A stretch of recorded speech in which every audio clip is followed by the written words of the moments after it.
Praise the Lord. நீதிமொழிகள் 2ஆம் அதிகாரம்.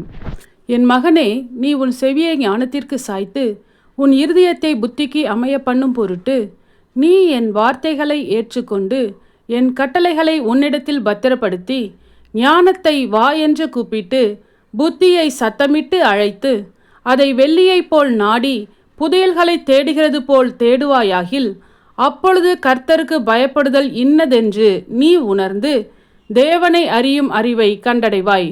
கர்த்தர் ஞானத்தை தருகிறார், அவர் வாய் நின்று அறிவும் புத்தியும் வரும். அவர் நீதிமான்களுக்கென்று மெய் ஞானத்தை வைத்திருக்கிறார்.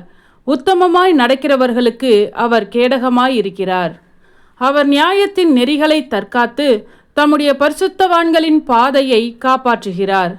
அப்பொழுது நீதியையும் நியாயத்தையும் நிதானத்தையும் சகல நல் வழிகளையும் அறிந்து கொள்வாய்.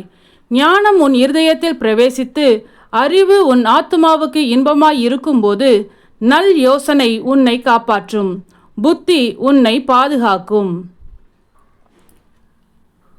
அதனால் நீ துன்மார்க்கருடைய வழிக்கும் மாறுபாடு பேசுகிற மனுஷனுக்கும் அந்தகார வழிகளில் நடக்க நீதி நெறிகளை விட்டு தீமை செய்ய மகிழ்ந்து துன்மார்க்கருடைய மாறுபாடுகளில் களி கூறுகிறவர்களுக்கும் மாறுபாடான பாதைகளிலும் கோணலான வழிகளிலும் நடக்கிறவர்களுக்கும் நீ தப்புவிக்கப்படுவாய்.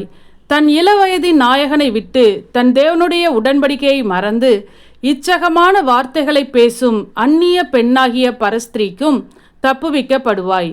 அவளுடைய வீடு மரணத்துக்கும் அவளுடைய பாதைகள் மரித்தோரிடத்திற்கும் சாய்கிறது. அவளிடத்தில் போகிறவர்களில் ஒருவரும் திரும்புகிறது இல்லை, ஜீவ பாதைகளில் வந்து சேருகிறதும் இல்லை. ஆதலால் நீ நல்லவர்களின் வழியிலே நடந்து நீதிமான்களின் பாதைகளை காத்து கொள்வாயாக. செவ்வையானவர்கள் பூமியிலே வாசம் பண்ணுவார்கள், உத்தமர்கள் அதிலே தங்கியிருப்பார்கள். துன்மார்க்கரோ பூமியிலிருந்து அறுப்புண்டு போவார்கள், துரோகிகள் அதில் இராதபடிக்கு நிர்மூலமாவார்கள். ஆமேன்.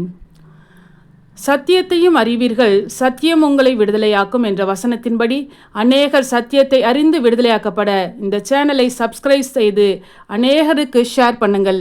கர்த்தருடைய கண்கள் நீதிமான்கள் மேல் நோக்கமாயிருக்கிறது.